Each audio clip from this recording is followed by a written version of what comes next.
Hello అందరికీ welcome to Sai boutique. ఈరోజు ఈ వీడియోలో మీకు బేబీ ఫ్రాక్ అండి. మనము యూట్యూబ్లో పెట్టిన ఫ్రాక్స్ అయితే చాలామంది స్టిచ్ చేయించుకుంటున్నారు ఆ వీడియో చూసి. అయితే ఆ ఫ్రాక్స్ అయితే కటింగ్ ఎలా చేయాలి ఏంటి అని అడుగుతున్నారు. ఒక్కసారి చూడండి, రెండు మోడల్స్ డిజైన్ చేస్తున్నాం అనమాట. ఇది 1 ఇయర్ పాప కాబట్టి మనం ఏంటంటే 1 ఇయర్ పాపకు పెడతాం కదా, మొత్తం వచ్చి 22 పెట్టాము. బాడీ వచ్చేసరికి 7.5 పెట్టామన్నమాట. మనకి 7.5లో ఒకటేసారి కటింగ్ అయితే రెండు ఒకటేసారి కటింగ్ చేస్తారు. ఇది చెస్ట్ లూజ్ వచ్చేసరికి 22 పెడతామండి. అంటే 22 ప్రకారం మీరు నడుము కూడా 22 పెడతారు. 1 ఇయర్ పాపకి చెస్ట్కి నడుముకి కొంచెం లూజే పెడతారనమాట. కాబట్టి 22 పెడుతున్నాము. అంటే మెజర్మెంట్స్ కూడా లేకుండా కట్ చేస్తున్నాయి అనమాట. ఇవి 1 ఇయర్ పాప కాదండి, 3 ఇయర్స్ పాప వరకు మెజర్మెంట్స్ కూడా మనకు అవసరం ఉండదు. అయితే ఇది 22 నడుము, 22 చెస్ట్ లూజ్ పెడుతున్నాము. మనకి సంఖ పార్ట్ వచ్చేసరికి 10.5 పెడతామండి. ఒక్కసారి చెక్ చేయండి. సంఖ వచ్చేసరికి 10.5 పెడతాము. అయితే కొంచెం 10.5 పెడతాం అనమాట. 10.5 కానీ 10.5 కానీ, అంటే పాప సన్నగా ఉండేదాన్ని బట్టి సెట్ చేసుకోండి. అయితే షోల్డర్ వచ్చేసరికి మామూలుగా 7.5 పెడతారండి. 7.5 అంటే షోల్డర్ ఫుల్ షోల్డర్ వచ్చి 7.5 పెడతారనమాట. దాని ప్రకారం మనం కటింగ్ అయితే చేస్తున్నారు. ఇదేంటంటే 1 ఇయర్ పాపకి, 8 మంత్స్ పాపకి, 6 మంత్స్ పాపకి కూడా సేమ్ మెజర్మెంట్స్ ప్రకారం కట్ చేసుకోండి. చాలా ఫిట్టింగ్ వస్తుంది. కాకపోతే ఏంటంటే మీకు లెంత్ ఒక్కటే కొంచెం 6 మంత్స్ పాప అయితే 18 పెట్టుకోండి, 11 మంత్స్ పాప అయితే 20 పెట్టుకోండి, 1 ఇయర్ పాప అయితే 22 పెట్టుకోండి. మీకు కరెక్ట్గా సెట్ అవుతుంది. మనకి ఈజీగా కూడా ఉంటుంది అనమాట. అంటే మీకు యావరేజ్ మెజర్మెంట్స్ అండి ఇవి. మనకి చూడండి, బ్యాక్ అనేది ఫ్రంట్ అనేది డీప్ ఎంత పెడుతున్నారు అనేది ఒక్కసారి చెక్ చేయండి. ఇవి ఫ్రంట్ పార్ట్లు అనమాట. ఫ్రంట్ వచ్చేసరికి 2.5 పెడుతున్నారు, బ్యాక్ వచ్చేసరికి 3.5 పెడుతున్నారు. ఒక్కసారి ఇదిగోండి, మీకు మెజర్మెంట్ టేప్ పెట్టి చూపిస్తున్నారు కదా, 3 అంటే 2.5 వస్తుందండి. అంటే 1/2 ఇంచ్ ఖర్చు వెళ్ళిపోతుంది కదా షోల్డర్ దగ్గరికి, అందుకనేసి మీకు 1/2 ఇంచ్ ఎక్స్ట్రా అనేది పెడతారు. ఎప్పుడు కూడా నేను చెప్పే మెజర్మెంట్స్ మీద 1 ఇంచ్ ఎక్స్ట్రా ఉండాలండి. ఎందుకంటే ఫోల్డింగ్లోకి వెళ్ళిపోతుంది కదా. మీకు ఎలా చెప్పాలి అంటే ఖర్చు అంటారు కదా, ఖర్చులోకి సెట్ అయిపోతుంది. ఇప్పుడు చూడండి, ఇది కరెక్ట్గా నెక్ షేప్ చాలా బాగా వచ్చింది కదా చిన్న పాపకి. అంటే ఇది 3 పెట్టారు, అంటే 2.5 వస్తుంది. మనకి బ్యాక్ వచ్చేసరికి 3.5 పెడతారు. సంఖ పార్ట్ అనేది కరెక్ట్గా షేప్ తీయాలండి, అప్పుడే డ్రెస్ ఫిట్టింగ్ వస్తుంది. బ్లౌజ్ అయినా డ్రెస్ అయినా ఏదైనా సంఖ పార్ట్ కరెక్ట్గా ఉంటేనే డ్రెస్ ఫిట్టింగ్ ఏదైనా ఫిట్టింగ్ బాగుంటుంది అనమాట. ఇది ఒక నెక్ షేప్ పెట్టారు. బ్లూది కూడా ఇంకొక నెక్ షేప్ పెడుతున్నారు. ఒక్కసారి ప్రాపర్గా చెక్ చేయండి. ఈ నెక్ షేప్స్ ఏంటంటే చిన్నపిల్లలకైనా పెద్దవాళ్ళకైనా నెక్ షేప్స్ చాలా వెరైటీస్ పెట్టుకోవచ్చు. ఒకప్పుడు ఏంటంటే రౌండ్ నెక్, పలక నెక్ ఉండేది. ఇప్పుడు అలా ఏం లేదండి, అన్ని నెక్ షేప్స్ ఉన్నాయి కదా, చాలా నీట్గా ఉంటుంది. ఇప్పుడు చిన్న పాపకైనా ఇంకొక నెక్ షేప్ కూడా డ్రాయింగ్ చేస్తున్నారు ఒకసారి మాస్టర్, అది చెక్ చేయండి. ఇది నెక్ షేపు పెడితే బాగోదు అంటారు. నేను ఒక నెక్ షేప్ చెప్తున్నాను, మాస్టర్ ఇంకొక నెక్ షేప్ చెప్తున్నారు. కానీ అది పెడితే నెక్ షేప్ రాదు, కొంచెం డీప్ ఉంటేనే బాగుంటుంది అంటున్నారు. కానీ అది బాగాలేదండి. అందుకే మాస్టర్ అది వద్దు, వేరే రౌండ్ కానీ అలా వేరే నెక్ షేప్ పెడదామని చెప్పేసి మళ్ళీ మార్చేశారు. ఇది పాన్ షేప్ పెట్టేశారనమాట. పాన్ షేప్ పెట్టడం వల్ల కూడా చాలా బాగుందండి. ఆ నెక్ షేప్కి ఏంటంటే, ఇప్పుడు నేను ఫస్ట్ మార్కింగ్ వేసిన నెక్ షేప్కి ఏంటంటే బాగుంటుంది. కాకపోతే ఏంటంటే పైపింగ్ వేయడానికి కానీ ప్లస్ షేప్ అనేది తెలియదు అనమాట. చిన్న పాప కదా, 2.5లో అంత నెక్ షేప్ తీయాలంటే కొంచెం కష్టం అవుతుంది. అందుకోసమని అది వద్దని పాన్ షేప్ పెట్టేశారు.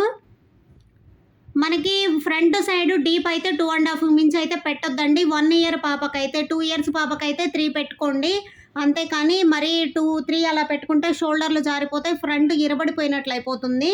బ్యాక్ అయితే మాత్రం 3.5 అయితే కంపల్సరీ పెట్టుకోండి. బ్యాక్ కొంచెం డీప్ ఉంటుంది, బాగుంటుంది. ఇవి ఫ్రాక్స్ అండి, బాడీ లంగాలు కాదు.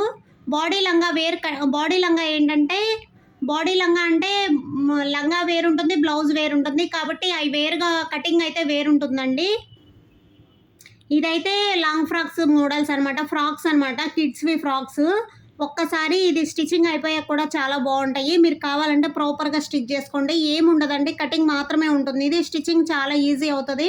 మనకేంటంటే ఓన్లీ పైపింగ్ వేసి తిప్పేస్తాము. హ్యాండ్స్ అయితే మోడల్స్ పెట్టుకుంటుంటాం కదా. ఇది చూడండి, ఇది మెయిన్ క్లాత్ కట్ చేశారు. ఈ మెయిన్ క్లాత్ ఎలా అంటే, ఒక సైడ్ పెద్ద బార్డర్ ఉంది, ఒక సైడ్ చిన్న బార్డర్ ఉంది. మనం రెండు సెట్ చేయడానికి పాసిబిలిటీ అవ్వట్లేదు. కాకపోతే రెండు మోడల్స్ పెట్టాలి కాబట్టి మనం సెట్ చేస్తున్నాం అనమాట. చూడండి, ఇది ఫ్రంట్ సైడ్ పెద్ద డిజైన్ పెట్టి బ్యాక్ సైడ్ చిన్న డిజైన్ పెడుతున్నాము.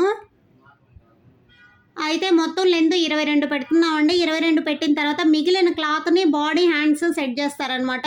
ఇది మెయిన్ క్లాత్ కట్ చేయడం కూడా చాలా ఇంపార్టెంట్ అండి. అది కొంచెం చిన్న టెక్నిక్‌తో కట్ చేసుకోవాలి. ప్లస్ ఇంకొకటేంటంటే క్లాత్‌ని పట్టి మనం డిజైన్ చేసుకుంటేనే బావుంటుందండి. ఇది మనకి ఫ్రంట్ మాత్రమే డిజైన్ వస్తుంది. బ్యాక్ డిజైన్ రాదు. అటు ఇటు హాఫ్ హాఫ్ పెట్టాలన్నా లుక్ మారిపోతుంది. అందుకనే మార్చకుండా ఒకేలాగా పెట్టేస్తున్నాము. ఇది బాడీ అయితే కట్ చేసేస్తున్నారు కదా! ఆ మిగిలిన క్లాత్ ఉంది చూడండి. ఈ మిగిలిన క్లాత్ తోటి హ్యాండ్ మోడల్ ఎలా డిజైన్ చేస్తున్నాం అనేది చూడండి. ఒక్కసారి మీకు అది ఎలా పెట్టి పెట్టాలి అనేది కూడా చెప్తారు. చూడండి, అది హ్యాండ్స్ మొత్తం అలా షోల్డర్ పార్ట్ మొత్తం అలా బుట్టలాగా వస్తుంది. చాలా లుక్ బాగుంటుందండి ఇవి. పిల్లలకి ఏంటంటే చాలా చాలా వెరైటీస్ పెట్టుకోవచ్చు. బుట్ట హ్యాండ్స్ అట్లా పెట్టుకుంటే బాగుంటాయి నార్మల్ హ్యాండ్స్ కన్నా. ఇంకొక ఫ్రాక్ కూడా కట్ చేసాం కదా, ఆ ఫ్రాక్కి హ్యాండ్ ఇంకొక మోడల్ పెడుతున్నాం. దీనికి ఒక మోడల్ పెడుతున్నాము. ఇది హ్యాండ్ కూడా చాలా బాగుంటుందండి. నేను ఇంతకుముందు పెట్టిన వీడియోలో కూడా చిన్నపిల్లల కిడ్స్వి పెట్టినప్పుడు దాంట్లో కూడా సేమ్ మోడల్స్ కొన్ని పెట్టున్నాయి. ఇది వచ్చేసరికి ఈ మిగిలిన క్లాత్ కూడా వేస్ట్ కాకుండా ఫ్రంట్ సైడ్ బో అనేది పెట్టిస్తానమాట. బో పెట్టండి బాగుంటుంది అని చెప్తున్నారు. అది బో పెడతామండి. బో పెట్టినప్పుడు చాలా లుక్ బాగుంటుంది. అది ఫ్రంట్ సైడ్ పెడతాం. మామూలుగా బ్యాక్ సైడ్ ఏంటంటే నడిచే పిల్లలకైతే థ్రెడ్స్ పెట్టచ్చు. ఫ్రంట్ సైడ్ ఏంటంటే బో పెడితే లుక్ బాగుంటుంది. ఇది ఇంకొక మోడల్ పెడుతున్నారు చూడండి. మనకి 2 సైడ్లు ఒకే స్టైల్ బార్డర్, చిన్న బార్డర్ పెట్టేసి ఆ పెద్ద బార్డర్ వచ్చేసరికి మనకి యోక్ పార్ట్కి పెడుతున్నారు. చూస్తున్నారు కదా, యోక్ పార్ట్కి కింద మిడిల్కి సెంటర్కి వచ్చేటట్టు పెట్టేసి పైన షోల్డర్ వరకు బ్లూ పెడుతున్నారనమాట. ఫ్రంట్ బ్యాక్ అడ్జస్ట్ చేసి పెడతారు. ఎప్పుడు కూడా అడ్జస్ట్ చేసేటప్పుడు జాయింట్ అనేది ఖర్చులోకి పోయేటట్టు అడ్జస్ట్ చేస్తారండి. అప్పుడే సెట్ అవుతుంది. ఎందుకంటే ఖర్చులో పోతే కనపడకుండా ఉంటుందనేసి. ఇది కూడా చాలా బాగా వస్తుంది. స్టిచ్చింగ్ అయిపోయిన తర్వాత ఇంకా లుక్ బాగుంటుందండి. ఇది ఓన్లీ ఏం ఉండదు, ఓన్లీ పైపింగ్ వేసి స్టిచ్ చేసేస్తాము. కొన్ని వాటికి ఏంటంటే అసలు పల్టీ వేసేసి స్టిచ్ చేస్తారు. మీరు చెక్ చేసినట్లయితే మాస్టర్ కటింగ్లో చెక్ చేయండి. నేను ఈరోజు మాస్టర్ కటింగ్ చేసేదే ఎందుకు పెడుతున్నానంటే మెయిన్ క్లాత్ ఎలా కట్ చేస్తున్నారు అని అడుగుతున్నారు. అందుకోసమని మెయిన్ క్లాత్ ఎలా కట్ చేస్తున్నారు అనేది కూడా చూపిస్తున్నాను. చూడండి, 2 సైడ్లు ఖర్చులోకి పోయేటట్లు పెట్టేశారు కదా. 2 పార్ట్స్ ఖర్చులోకి పోయేటట్టు సెంటర్కి పెట్టేస్తారండి. ఆ ఖర్చు పార్ట్ వరకు మాత్రమే జాయింట్ వస్తుంది కాబట్టి అది కనపడదు, నీట్గా ఉంటుంది. దీనికి ఏం మోడల్ అవసరం లేదండి. ఓన్లీ పైపింగ్ పెట్టేసి స్టిచ్ చేసేయచ్చు. ఇప్పుడు చిన్న కింద వైపు బార్డర్ కట్ చేసాం కదా, ఆ బార్డర్ స్టిచ్చింగ్ అయిపోయిన తర్వాత పైన అనేది అటాచ్ చేస్తాం అనమాట. మొత్తం లెంత్ వచ్చేసరికి 22 వస్తుంది. చూడండి, చిన్న క్లాత్ కూడా వేస్ట్ కాకుండా ఈ డ్రెస్ అయితే స్టిచ్చింగ్ అవుతాయి చిన్నపిల్లలవి. ఇవన్నీ కూడా వాళ్ళ మదర్వి, వాళ్ళ అమ్మమ్మవి బ్లౌజులు, శారీస్లో బ్లౌజులు పీసులు అండి. ఇలాంటివి చాలా బాగా స్టిచ్ చేసుకోవచ్చు 1 ఇయర్ పాప వరకు. అలా అని పెద్ద పిల్లలకైతే రాదండి, 1 ఇయర్ పాప వరకే వస్తుంది అది. దీని హ్యాండ్స్ ఎక్కడి నుంచి వస్తాయి అనేది ఒక చిన్న ఇది. అయితే మనకి బాడీ మొత్తం కట్ చేసేసారు. ఈ ఒక పార్ట్ మనకి వచ్చేసరికి కింద లెంత్ ఒకటే కట్ చేయాలి కదా. కింద లెంత్ కట్ చేయంగా మిగిలింది 2 ఇంచెస్ మాత్రమే మిగిలిందండి. చూడండి, ఆ 22 పెట్టేసాం కదా, ఆ 22కి కరెక్ట్గా పోగా 3 ఇంచెస్ వచ్చిందనమాట. ఆ 3 ఇంచెస్లో హ్యాండ్స్ అయితే డిజైన్ చేస్తాము. అది కూడా ఏంటి అనేది ఒక్కసారి చెక్ చేయండి. అది పూర్తిగా కటింగ్ అయిపోయిన తర్వాత మిగిలిన క్లాత్ తోటే హ్యాండ్స్ అటాచ్ చేయాల్సి వస్తుంది. ఆ హ్యాండ్స్ ఎలాగా ఏంటి అనేది మోడల్ ఒక్కసారి మాస్టర్ అది కూడా చూపిస్తారు. ఇది మెయిన్ ఏంటంటే మనం మిగిలిన క్లాత్ తోటి డిజైన్ చేయడం కూడా చాలా టెక్నిక్ అండి. ఇవి చిన్న చిన్న టెక్నిక్స్ యూజ్ చేస్తే చిన్న క్లాత్ కూడా వేస్ట్ కాకుండా చేయొచ్చు. చూడండి, సంక పార్ట్ వరకు చిన్న చిన్న కుచ్చి పెట్టేసి స్టిచ్ చేస్తే చాలా నీట్గా ఉండిద్దని చెప్తున్నారు. అయితే ఈ ఫ్రాక్స్ 2 కట్ చేసినప్పుడు చిన్న పీస్ కూడా వేస్ట్ కాలేదండి. మనకి చిన్న ముక్క కూడా వేస్ట్ కాకుండా స్టిచ్ చేసాము. ఇదండి బేబీ ఫ్రాక్స్ కటింగ్. ఇలాంటి మంచి మంచి వీడియోస్ చూడాలంటే నా ఛానల్ అయితే ఫాలో చేయండి.